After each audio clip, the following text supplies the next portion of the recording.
그 어머니는요, 예수님께 딸을 고쳐달라고 나왔는데 예수님께서 바로 고치지 않습니다. 그런데 포기하지 않고 끝까지 매달리는 믿음으로 결국은 고침을 받았습니다. 아멘. 우리도 이 여인처럼요, 문제를 안고 살아갑니다. 예수님 앞에 기도하지만 예수님께서 거절하시는 것처럼 느껴질 때가 있죠. 이 시간 이 여인이 어떻게 이 거절을 해결해 갔는지를 살펴보면서 내게 직면한 문제들을 어떻게 또 해결해 갈 수 있는지 은혜를 얻는 이 저녁 될 수 있기를 바랍니다. 아멘. 먼저 본문에 어떤 사람이 예수님을 찾아왔습니까? 자, 24절을 볼까요? 예수께서 일어나사 거기를 떠나 두로 지방으로 가서 한 집에 들어가 아무도 모르게 하시려 하나 숨길 수 없더라. 아멘. 그동안 예수님의 사역은요, 유대 지역에 한정되어 있었죠. 나는 이스라엘을 위하여 왔다.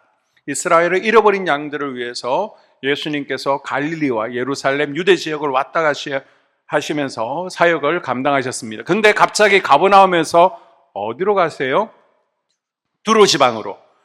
지금의 레바논 지역입니다. 지금 이스라엘과 레바논, 헤즈볼라가 국경을 서로 두고 싸우고 있잖아요. 전쟁을 하잖아요. 바로 그곳으로 예수님께서 가십니다. 이곳은 이방인의 땅이죠.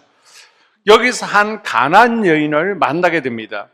이 가나안이라는 것은 바알의 대표적인 신 바알과 아세라를 섬기는 족속이죠. 우상 숭배하는 이방인을 말하고 있습니다.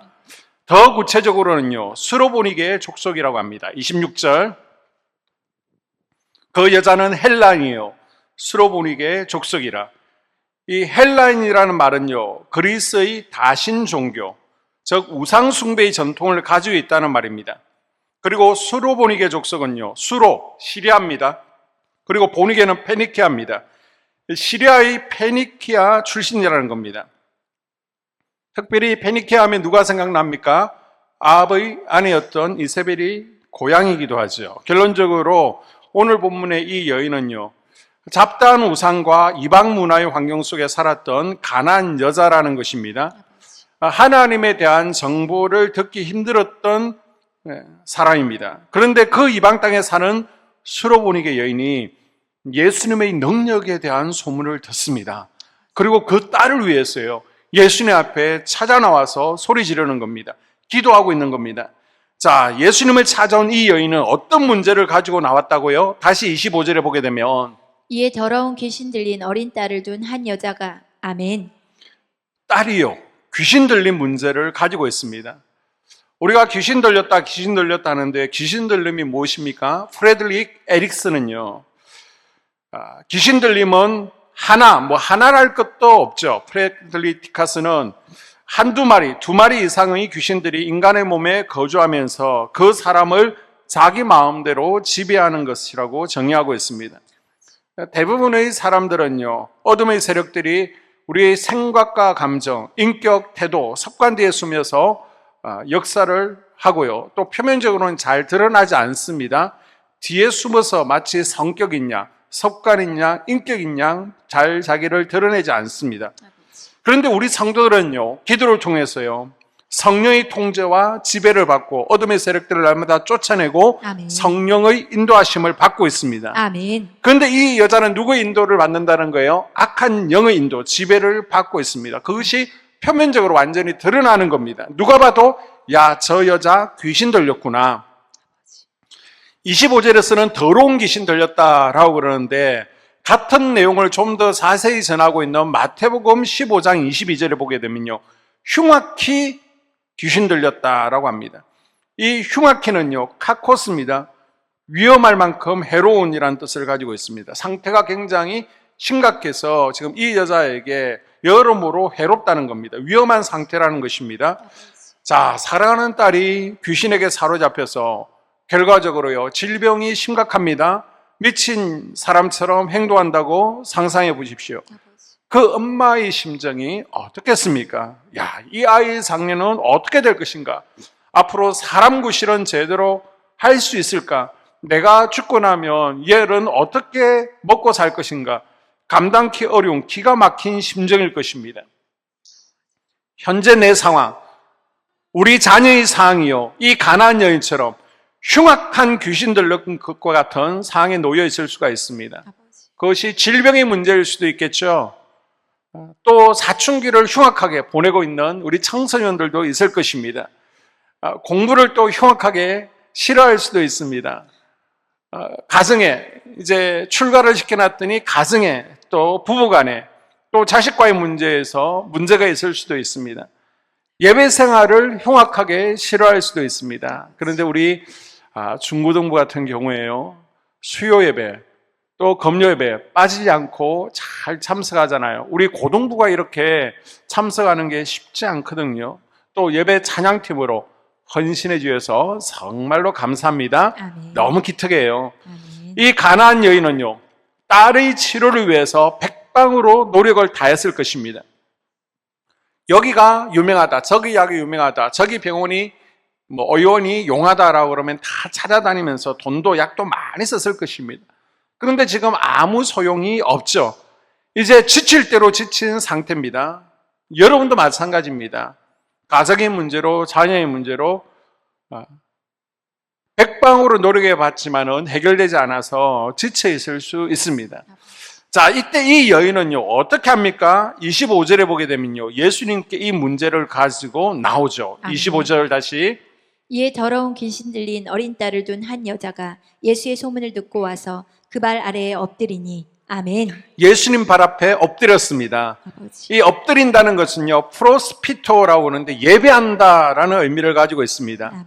여러분, 문제 있으면요, 여러분이 해결하려고 하지 마시고요, 인간을 의지하지 마시고요, 아멘. 경험을 의지하지 말고 예배의 자리로 그 문제를 가지고 나오십시오. 아멘. 십자가 앞에 그 문제를 내려놓으셔야 됩니다. 아멘.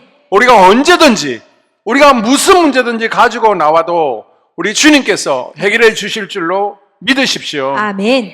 누군지 예수 그리스도 앞에 나와서 자신의 무거운 짐을 내려놓기만 하면 주님께서 주시는 평안, 안식을 누리고 돌아갈 수 있습니다. 아멘. 또한 이 여인은요, 솔직히 털어놓습니다. 내 딸이 흉악한 귀신 들렸나이다. 아버지. 자신의 문제를 부끄럽고 창피하다고요, 감춰놓으면 그것을 치료할 수 없죠.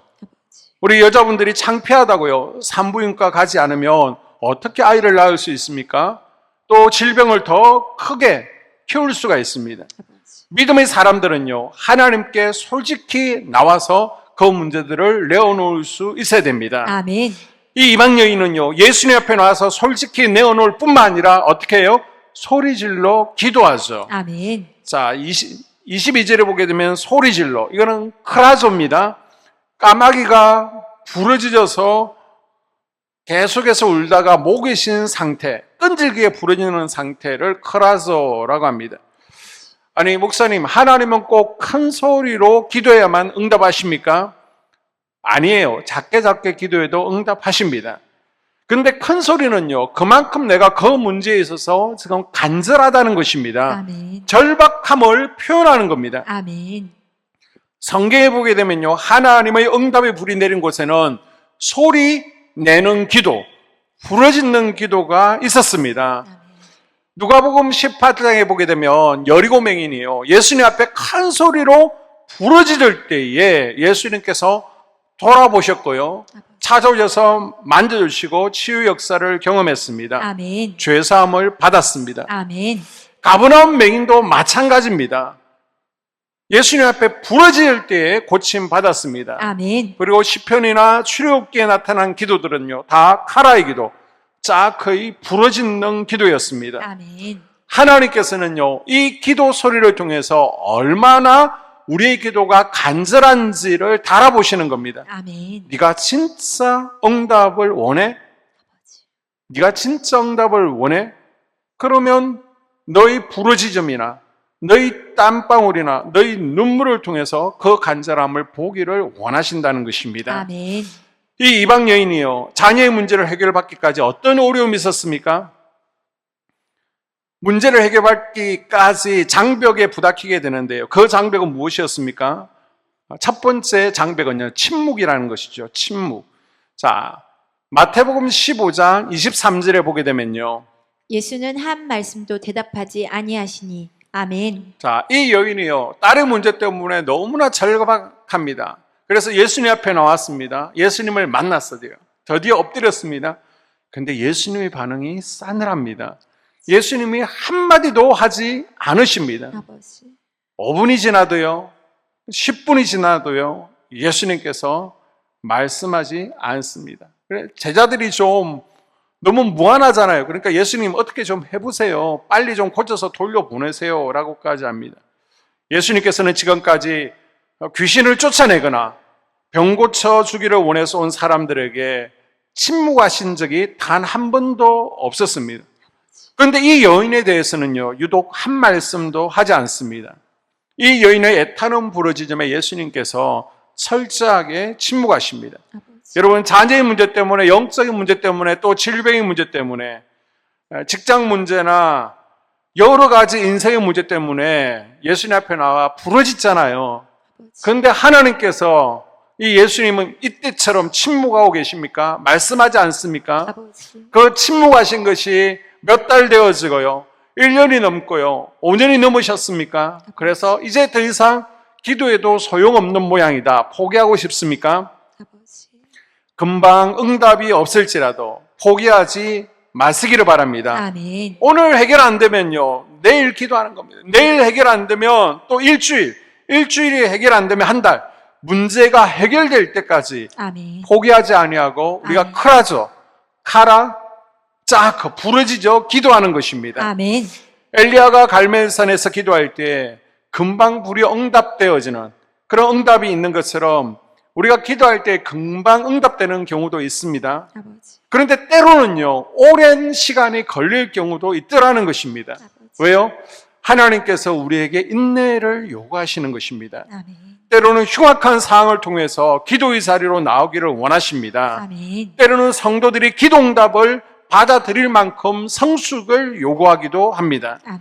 그래서 내가 6개월을 기도했는데, 내가 1년을 기도했는데 하나님이 침묵하신다. 포기하지 마십시오. 아멘. 내가 이거 5년 동안 기도했어. 아니 10년을 기도해서 포기하지 마십시오. 아멘. 하나님은 하나님의 때 반드시 응답하시는 줄로 믿습니다. 아멘.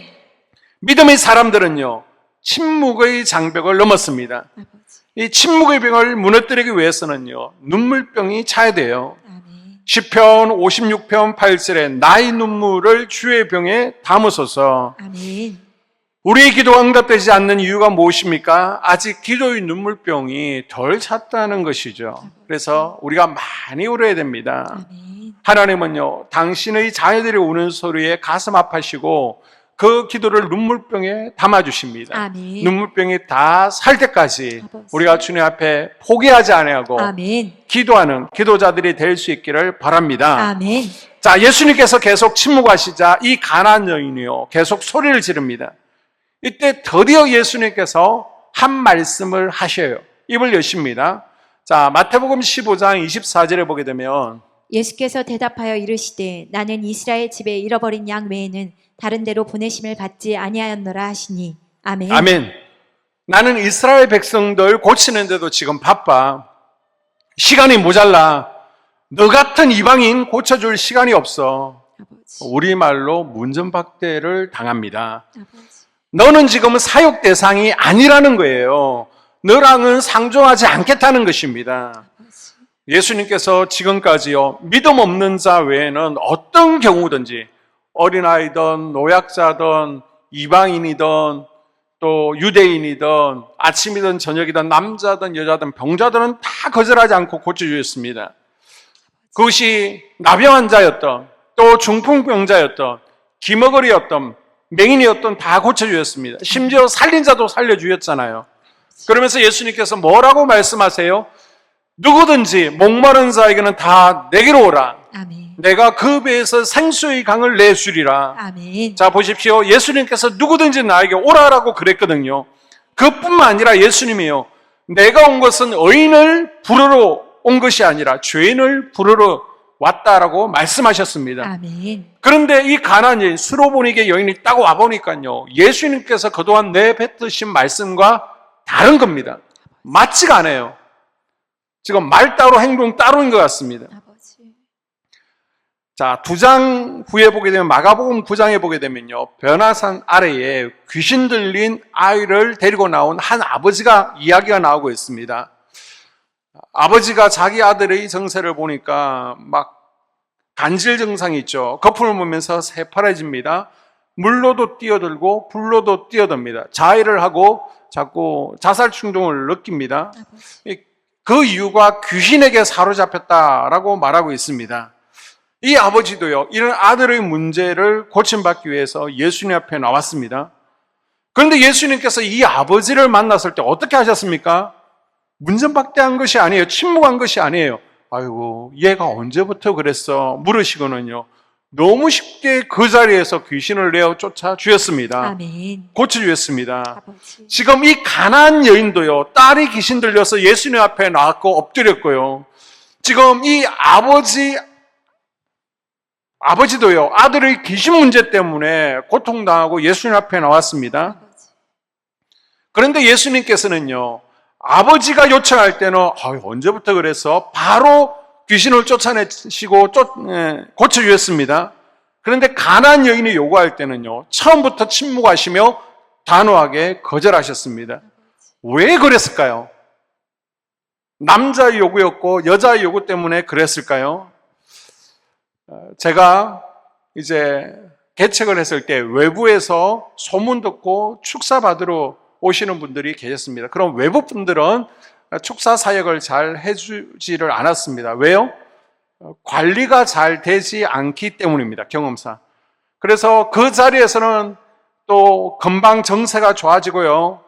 상황이 호전되지만은 반짝 효과가 나타날 수 있지만 또 집에 가니까 다시 예전 상황으로 돌아가는 경우들이 있었습니다. 악한 영들이 다시 사로잡고요. 그 일이 계속 반복되는 것입니다. 그래서 왜 그런 것이지 가만히 보니까 축사를 받는 당사자는 별로 관심이 없는 거예요. 그런데 본인의 의지와는 상관없이 아내가 아니면 주변에 믿음 좋은 권사님이 도저히 안 되겠다, 기도 받으러 가자, 이거 영적인 문제다라고 해서 데리고 오는 겁니다. 그런데 축사를 받고 그때는 좋아져요. 그런데 조금 시간이 지나면 원래 상태로 돌아가게 되는 겁니다. 왜요? 자기 믿음이 없습니다. 자기 믿음이 없기 때문에 그냥 끌려왔다가 잠깐 좋아지는 겁니다. 그리고 금방 그 빈 공간을 기도와 말씀으로 채우는 사후관리가 되어야 되는데 사후관리가 되지 않으니까 예수님 말씀처럼 빈방으로 둡니다. 그러니까 악한 영들이 틈을 타는 것입니다. 우리 교인이라며 막 끼고 기도하고 관리하고요. 또 자꾸만 죄에 노출되어지면 야단이라도 칠 텐데 외부에서 오니까 어떻게 그것이 잘 되지를 않는 겁니다. 자, 그 경험을 비추어 오늘 말씀을 보게 되면요. 왜 예수님께서 수로보니게 여인의 요구를 처음에 거절하셨는지 깨달음을 얻을 수 있습니다. 이 여인은요, 하나님을 섬기지 않는 가나안 땅에서 온 사람입니다. 하나님에 대한 믿음이 없는 나라에서 온 사람이에요. 예수님은 딸의 귀신을 쫓아낼 수 있는 능력이 있으신 분이세요. 아멘. 이 여인이 요구하면요, 바로 그 자리에서 딸을 고칠 수 있습니다. 아멘. 그런데 지금 너무 다급한 마음에 예수님께서 능력자다, 치유하신다는 소문을 듣고 나왔지만 믿음이 없는데 지푸라기라도 잡는 심정으로 나왔다면요, 지금 그 자리에서 고침은 받겠지만 결국 나중에는 다시 원래 상태로 돌아갈 가능성이 있다는 것입니다. 뿐만 아니라 오히려 나중의 형편이요, 더 나빠질 수 있다는 것을 예수님은 이미 아셨습니다. 그래서 예수님께서는 이 여인에게 그 믿음이 있는지, 딸을 책임지고 관리할 수 있는 믿음이 있는지 확인하시기 위해서 지금 거절하고 있는 것입니다. 아멘. 그럼 왜 귀신 들린 아들의 아버지의 요청은 바로 들어주었습니까? 이 아버지는 유대인이잖아요. 이미 하나님에 대한 기본 믿음을 가지고 있었습니다. 그래서 예수님께서는요, 이 아버지의 믿음을 통해 아들을 잡고 있던 귀신을 쫓아내 주시고요, 그 이후에는 아버지가 이 아들을 관리할 수 있기 때문에 쉽게 응해 주셨습니다. 자, 여인의 간구를 예수님께서 거절하자 여인은 예수님 계신 곳에 더 가까이 와서 사정하죠. 제발 제 딸을 고쳐 주십시오. 제발 제 딸을 살려주십시오. 애절하게 간구합니다. 그런데 예수님께서요, 한 말씀을 더 하시는데 그 말씀이 더 자존심이 상합니다. 자, 27절 보게 되면요. 7장 27절. 예수께서 이르시되 자녀로 먼저 배불리 먹게 할지니 자녀의 떡을 취하여 개들에게 던짐이 마땅치 아니하니라. 아멘. 딸의 병을 고쳐달라고 간구하는 이 수로보니게 여인에게요, 개들에게 자녀의 것을 주는 것이 아니다라는 말씀을 하십니다. 여기서 자녀는 누구예요? 유대인이죠. 개는요, 이 여인과 같은 이방인을 말합니다. 한마디로 개 같은 여자는 도와줄 수 없다는 겁니다. 이건요, 예수님만의 화법이 아니라 그 당시 유대인들이 이방인들을 향해서 말하던 것입니다. 그래서 이방인들을 향해서 너희들은 개야, 늘 그랬거든요. 자, 개는 두 종류가 있다라고 말씀드렸죠. 마태복음 7장 6절에 보게 되면 거룩한 것을 개에게 주지 말고, 여기에서 나와 있는 개는요, 원문을 보게 되면 키온입니다. 이건 큰 개예요. 큰 개, 식용. 그래서 뭐 초복, 중복, 말복에 잡아먹는 식용개들. 그런데 오늘 본문의 개는요, 키나리온. 큰 개를 축소하면 어떤 개가 되죠? 소형견이 되어지죠. 이 소형견을 좀 더 축소하면 애완견이 되어집니다. 이 여인에게 키나리온, 애완견 같은 여사야라고 하십니다. 이건요, 좋은 말이 아닙니다. 아무에게나 잘 안기고 꼬리 흔드는 부도덕한 여인, 엄난한 여자야라고 예수님께서 이 여인을 막 모욕하고 있는 겁니다. 그 정도 되면 우리는 어떻게 반응해요? 욕하고 들어서겠죠. 예수님은 위선자야. 말하고 행동하고 달라. 나를 엄난한 여자 취급해서 모욕했어. 그런데 이 여인은 어떻게 반응해요? 이 여인의 훌륭한 점이 뭐예요? 말을 참 예쁘게 합니다. 이 정도 모욕을 당했으면 삐져야죠. 뒤돌아서야죠. 그런데 뭐라고 말을 참 예쁘게 해요? 맞습니다. 맞아요.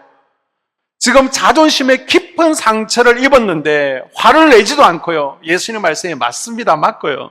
자, 28절에 여자가 대답하여 이르되 주여 올소이다마는 상 아래 개들도 아이들이 먹던 부스러기를 먹나이다. 아멘. 자, 이게 무슨 소리냐? 이스라엘의 정격 열식을 하나 아셔야 됩니다. 이스라엘에서 이제 식사를 이렇게 하게 되면 큰 빵을 먹게 되잖아요. 그러면 손을 씻어야 되는데 물이 귀합니다. 그러면 손을 어떻게 정결해야 되거든요. 그럼 빵이 있으면 빵가루 있잖아요. 아니면 빵 끝에 있잖아요. 그것을 톡 떼서 이렇게 비벼가지고 손을 씻는 겁니다. 그럼 깨끗해지죠? 그럼 그 빵가루나 빵 일부를 밑으로 던지면 그 개가 주워 먹는 겁니다. 그리고 나서 이제 빵을 다 먹습니다. 거리고 나면요, 다시 마지막에 또 손을 씻을 때에도 마지막 남은 빵가루나 조각을 이렇게 손으로 비벼서 다시 떼어줌으로 식사를 마치게 됩니다. 지금 이 여인이 한 말이 그것입니다. 개도 주인의 상에서 떨어지는 부스러기는 먹지 않습니까? 이 여자가 하는 이야기는요, 예수님의 자녀이든지 또 그 집에서 키우는 개든지 제가 알기로는 주인은 한 분뿐입니다. 그리고 우리의 주인은 바로 하나님, 예수님 한 분밖에 없다는 것을 나는 잘 알고 있습니다. 그러니까 우리의 주인 되시는 바로 당신께서 나에게 부석이라도 줘야 되는 거 아닙니까? 라고 지금 말하고 있는 겁니다. 이 떡은요, 언약의 백성들이 가지는 특권이죠. 그리고 부스러기는요, 이제 언약의 백성이 아니라, 특권이 아니라 그냥 아주 부스러기 은혜, 병고침이나 그런 끝으로 나 있는 은혜다, 그 정도로 볼 수 있을 것입니다. 정작 하나님의 언약 백성이라고 하는 유대인들은요, 지금 뭐가 떡이고 뭐가 부스러기인지 분간을 하지 못합니다. 그래서 예수님께서는 이스라엘에게 내가 떡이야, 떡을 주고 싶어 하시는데요, 유대인들은 그거 필요 없다는 겁니다. 오히려 유대인들에게 중요했다는 건요, 부스러기인 병 고치는 거, 빵 먹는 거, 그리고 정치적인 주도권을 회복하는 거, 이걸 떡이라고 생각하고 이걸 요구했습니다. 그리고 예수님께서 이걸 주지 않으니까 예수님을 죽이려고 하잖아요. 결국 십자가에 못 박는 이유가 이것 때문이죠. 예수님께서 이것에 대해서 염증을 느끼셨습니다. 그런데 지금 이방 땅에 들어왔는데요, 이 이방인 여자가 하는 말이 엄청난 고백을 하고 있는 겁니다. 예수님, 제가 언제 떡을 달라고 했습니까? 내가 당신한테 나온 병 고치는 건 이거 예수님 입장에서는요, 이거는 빵 부스러기에 불과하지 않습니까? 그러니까 이 부스러기 은혜라도 주십시오. 아멘. 당신은 나의 주인 되십니다. 아멘. 나는 저 이스라엘 백성들처럼 언약의 백성도 아니지만 나는 괴에 불과하지만은 어차피 당신은 나의 주인 되십니다. 그러니까 부스러기 은혜라도 주십시오. 아멘. 라고 말을 예쁘게 합니다. 그리고 또 뭐라고 해요? 자, 마태복음 15장 22절에 보게 되면요. 주 다윗의 자손이여 나를 불쌍히 여기소서. 아멘. 주 다윗의 자손이여. 말을 참 예쁘게 하죠. 주여, 퀴리오스. 영어로는 로드입니다. 당신은 최고의 통치자입니다. 나의 주인이십니다. 나의 왕이십니다. 라고 고백하고 있습니다.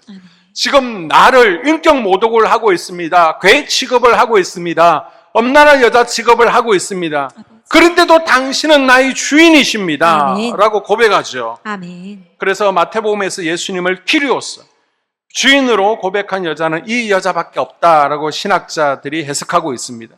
정말 위대한 신앙 고백이죠. 아멘. 메시아를 고대하던 유대인들은요, 예수님을 경멸했지만, 모욕했지만 이 이방 여인은요, 예수님을 다윗의 자손 메시아라고 고백했습니다. 아멘. 자, 드디어 이 여자의 이쁜 말 두 가지를 들었습니다. 옳습니다. 저는 개고 당신은 나의 주인이십니다. 그리고 또 한 가지 퀴리오스, 나의 왕이십니다.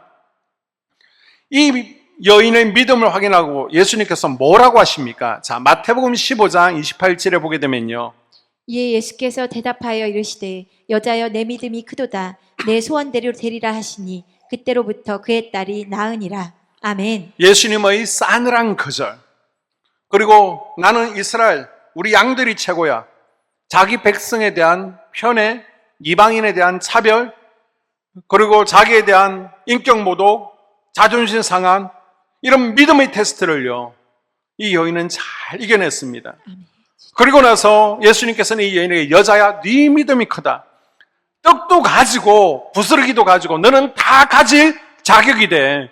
치유와 자유를 선포하신 줄로 믿습니다. 아멘. 딸의 문제가요, 함께 오지 않았어요. 집에 누워있어요. 그런데 딸의 문제가 해결되었습니다. 아멘. 가족이 구원받았습니다. 아멘. 가난 여인은 겉으로 보기에는 모욕으로 가득 찬 시험이 있지만 결국 모든 것을 이겨내고요, 믿음이 크다. 예수님의 제자들도 들어보지 못한 최고의 칭찬을 들었습니다. 아멘. 그래서 내 믿음이 크다라고 했을 때는 피스티스 메가네, 메가톤, 여러분이 메가톤이라고 알잖아요. 이것은 1000배라는 100만 배라는 의미를 가지고 있습니다. 그러니까 네 믿음이 이스라엘보다 100만 배나 더 많다라는 최고의 칭찬을 해 주셨습니다. 아멘. 말씀을 정리합니다. 여러분, 오늘 이 말씀을 통해 우리는 무엇을 배울 수 있습니까? 여인은요, 예수님께 믿음을 보였고 예수님은 이 믿음 위에 역사하셨습니다. 아멘. 그렇다면 여러분, 예수님은 왜 굳이 여인의 믿음을 보신 후에야 딸의 치유를 이루신 것입니까? 그것은요, 이 여인의 믿음을 통해 딸을 치료할 때 이 여인의 믿음으로 말미암아 딸의 치유와 회복이 계속 지속될 것을 아셨기 때문입니다. 아멘. 베나산 아래 아버지와 아들을 치유할 때도요, 동일하게 이렇게 하시지 않았습니까?